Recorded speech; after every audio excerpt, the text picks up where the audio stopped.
Everyone, today we will learn about cabinet secretariat in English. हम यहाँ पर दोनों लैंग्वेज का यूज़ करेंगे। कैबिनेट सेक्रेटरीट कहाँ से ओरिजिन हुआ इसका, हम इसके बारे में बात करेंगे। नॉर्मली हमने कैबिनेट सेक्रेटरीट टर्म का तभी नाम सुना है जब कभी रॉ का नाम आता है या फिर किसी ऐसी खुफिया एजेंसी का नाम आता है कि इनकी सारी फंडिंग इसी के थ्रू होती है या ऐसा। आज हम जानने की कोशिश करेंगे कि कैबिनेट सेक्रेटरीट एक्चुअली होता क्या है।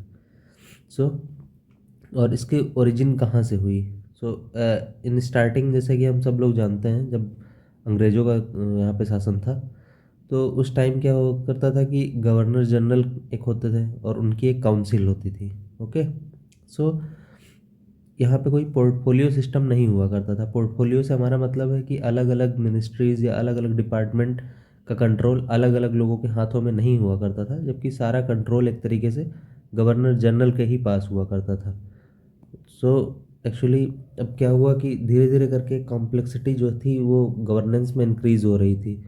जैसे ज़्यादा लोगों पे शासन करना है आपको और ज़्यादा हर चीज़ एक तरीके से कॉम्प्लेक्स होती जा रही है। लॉ एंड ऑर्डर की कंडीशन अलग कॉम्प्लेक्सिटी क्रिएट कर रही है। उधर आपको सैनिटेशन की प्रोसेस है, मान लीजिए, वो आपको अलग तरीके से कॉम्प्लिकेटेड कर रही है। ओके। जैसे कि आप करंट इन्वायरमेंट में समझ सकते हैं कि आजकल हर मिनिस्ट्री का स्कोप काफ़ी ज़्यादा बड़ा हो गया है।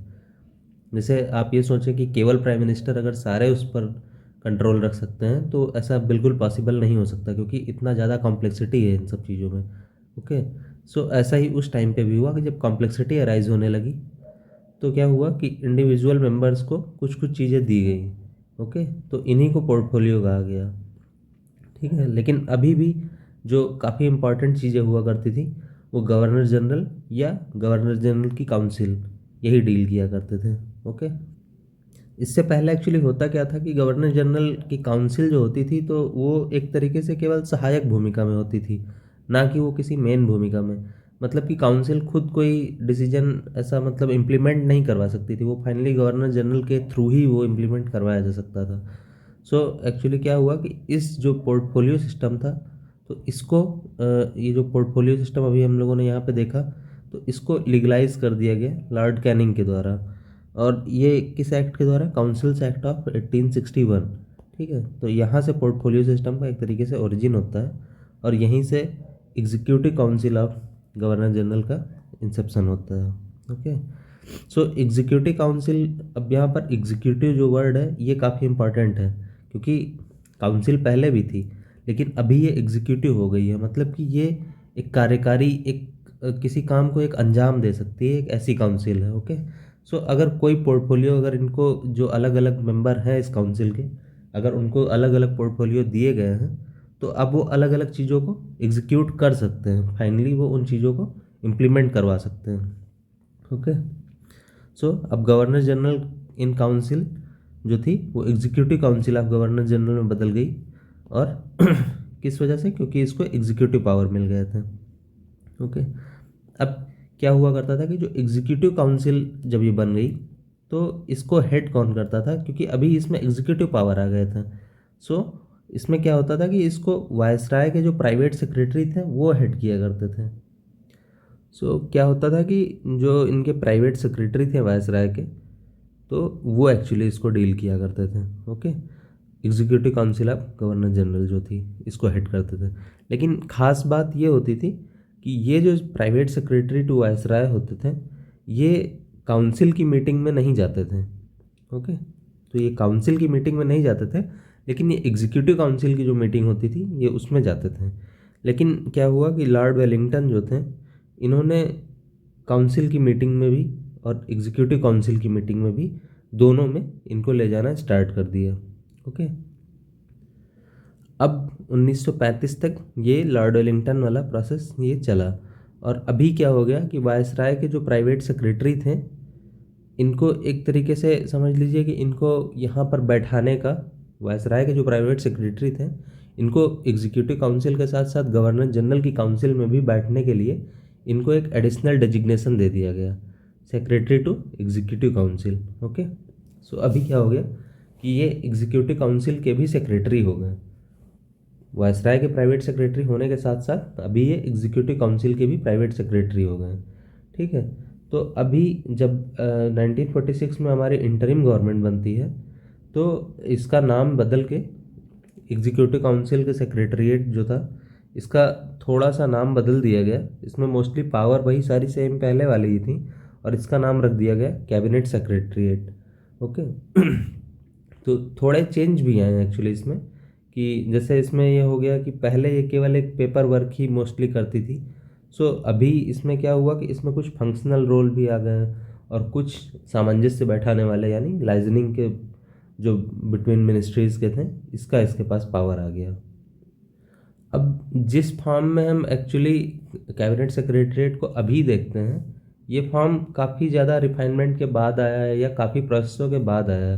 तो इसमें कई सारे डिपार्टमेंट, कई सारे डायरेक्टरेट ये सब जुड़ते रहे, हटते रहे और इसके बाद ये जो आज हम देख रहे हैं इसका ये फॉर्म, ये आज इस फॉर्म में है। ओके सो जैसे कि बहुत सारे थे, जैसे कि एक था कि ऑर्गेनाइजेशन एंड मेथड्स डिवीज़न, एक था इकोनॉमिक कमेटी ऑफ कैबिनेट, ऐसे करके काफ़ी डिपार्टमेंट ऑफ स्टैटिस्टिक्स भी पहले इसी का पार्ट हुआ करता था, फिर बाद में इसको दूसरे उसमें चेंज कर दिया गया, मिनिस्ट्री ऑफ प्लानिंग में कर दिया गया, फिर ऐसे ही काफ़ी चीज़ें। सो हमें ये ज़्यादा जानने की ज़रूरत नहीं है, हमें कुछ इंपॉर्टेंट चीज़ों के जानने की मान लीजिए ज़रूरत थोड़ी पड़ती है। तो इसमें जैसे कि क्या है कि इंटेलिजेंस विंग जो काफ़ी फेमस रहती है इन सब मामलों को कैबिनेट सेक्रेटरीट को लेके। सो इंटेलिजेंस विंग जो है वो सेटअप किया गया to provide secretariat assistance to joint intelligence committee in 1965। Okay so ये एक तरीके का जॉइंट इंटेलिजेंस कमेटी इसमें होती है और इसको रिपोर्ट करने के लिए इंटेलिजेंस विंग के इसमें जो सेटअप किया गया। ओके अब इसमें दो जैसे एक खास चीज़ें हैं, और एक्चुअली दो क्या, ये एक्चुअली चार चीज़ें हैं, हम आगे इसको देखेंगे।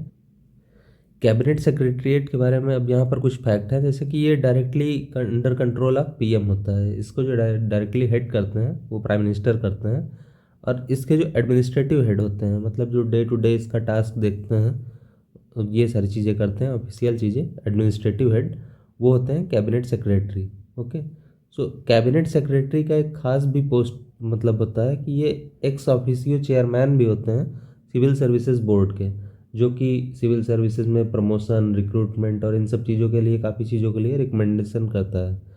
ओके और जो ये कैबिनेट सेक्रेटरीट होता है यही एक्चुअली रिस्पॉन्सिबल होता है गवर्नमेंट ऑफ इंडिया के एडमिनिस्ट्रेशन के लिए। सो जो administration of government of India है ये जिस भी तरीके से कंट्रोल होता है, फाइनली इसकी अथॉरिटी कैबिनेट सेक्रेटरीट में ही जाके वो रहती है, इन्वेस्टेड रहती है। ओके सो अभी तक हम लोगों ने देखा कि कैबिनेट सेक्रेटरीट का एक्चुअली वर्क रहता है कि डिफरेंट मिनिस्ट्रीज़ के बीच में लाइजनिंग करना, लाइजनिंग यानी सामंजस्य बैठाना। ओके सो कैबिनेट सेक्रेटरीट का सामंजस्य बैठाने से ये मतलब है कि अगर आप इन्फॉर्मेशन ही एक दूसरे को नहीं पहुंचा पाएंगे तो आप सामंजस्य कैसे बैठाएंगे। सो ये सामंजस्य बैठाने के पर्पज़ से ये इन्फॉर्मेशन शेयर करते हैं काफ़ी मिनिस्ट्रीज़ में और अलग अलग तरह के कॉन्स्टिट्यूशनल पोस्ट के बीच में। जैसे कि कैबिनेट सेक्रेटरीट ये इंश्योर करता है कि प्रेसिडेंट को, वाइस प्रेसिडेंट को, मिनिस्टर्स को और बाकी सभी मिनिस्ट्रीज़, डिपार्टमेंट और इन सबको एक दूसरे की एक्टिविटी से इन्फॉर्म किया जाए। ओके और ये बेसिकली प्रेसिडेंट, वाइस प्रेसिडेंट और बाकी मिनिस्टर्स को सभी मिनिस्ट्रीज़ और डिपार्टमेंट की मंथली समरी देती है। ओके ताकि वो इस चीज़ से अपडेटेड रहें कि एक्चुअली पूरा ओवरऑल गवर्नमेंट में हो क्या रहा है।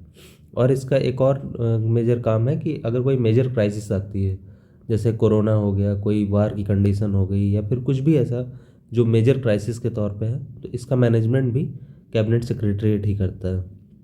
और यही जो हमने इस बारे में कई बार बात किया कि कोऑर्डिनेशन एमंग वेरियस मिनिस्ट्रीज़, ये भी काम यही करता है।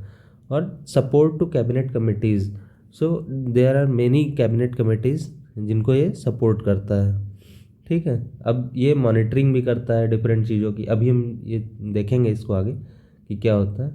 और नेक्स्ट जैसे कि प्रमोटिंग न्यू पॉलिसी इनिशिएटिव्स, अब ये जो कोई नई पॉलिसी बनती है तो ये कोई आज की डेट में कोई भी एक नई पॉलिसी बनती है तो वो काफ़ी इंटर मिनिस्ट्रियल ही होती है। जैसे आपको मान लीजिए कि किसी तरीके का, जैसे मान लीजिए आपको किसानों के खाते में पैसा पहुंचाना है। ओके सो किसानों के खाते में आपको डायरेक्ट बेनिफिट ट्रांसफ़र के थ्रू पैसा पहुंचाना है। ये आपने एक नया इनिशिएटिव सोचा। तो ये कोई एक मिनिस्ट्री तो कर नहीं सकती है, क्योंकि इसमें एग्रीकल्चर मिनिस्ट्री, इसमें फाइनेंस मिनिस्ट्री, इसमें और जो भी मिनिस्ट्रीज़ होंगी, सो इसमें काफ़ी मिनिस्ट्रीज़ इन्वॉल्व होंगी। सो इनमें एक तरीके का सामंजस्य करने के लिए या कोऑर्डिनेशन के लिए ये काफ़ी इम्पॉर्टेंट है कैबिनेट सेक्रेटरीट। ओके, अब इंटर मिनिस्ट्रियल प्रॉब्लम्स, अगर मान लीजिए किन्हीं दो मिनिस्ट्रीज़ के बीच में कुछ प्रॉब्लम है, तो ये क्या करते हैं कि ये कमेटीज़ ऑफ सेक्रेटरीज़ बनाते हैं, जिनको COS बोलते हैं।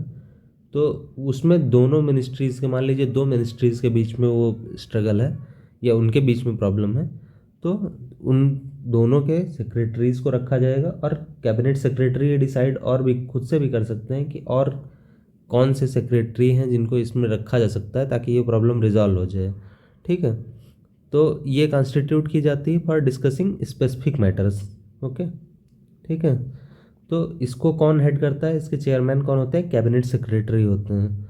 और इनकी जो COS की रिकमेंडेशन होती है, यानी कमेटी ऑफ सेक्रेटरीज़ की, ये मोस्टली अनोनिमस यानी एकमत ही होती है। ठीक है। और जो देखते हैं, अभी हमने देखा कि जैसे कि जो कैबिनेट सेक्रेटरी होते हैं वो एक्स ऑफिशियो चेयरमैन होते हैं सिविल सर्विसेज बोर्ड के। ठीक है, या इस एक तरीके से हम लोग कह सकते हैं कि सीनियर मोस्ट सिविल सर्वेंट होते हैं पूरे इंडिया में।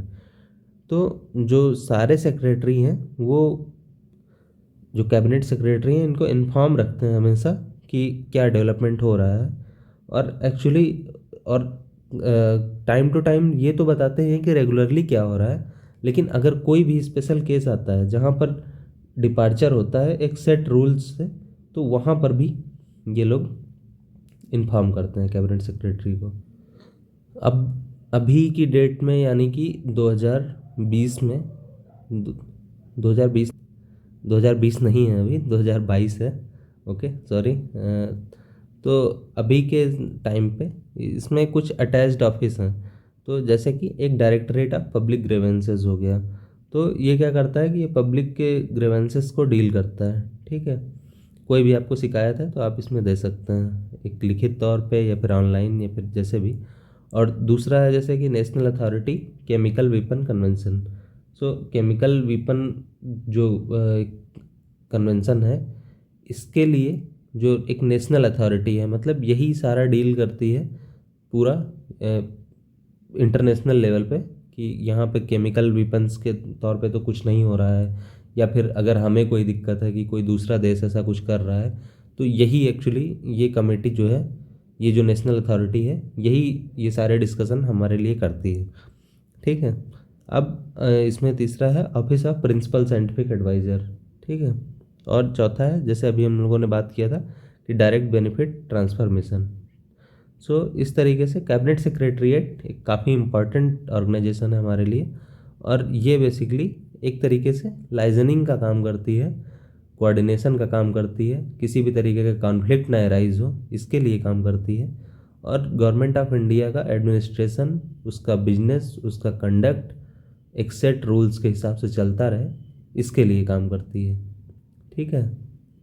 सो हम इस लेक्चर को यहीं पर बंद करते हैं और मिलते हैं नेक्स्ट लेक्चर में। Okay, thank you.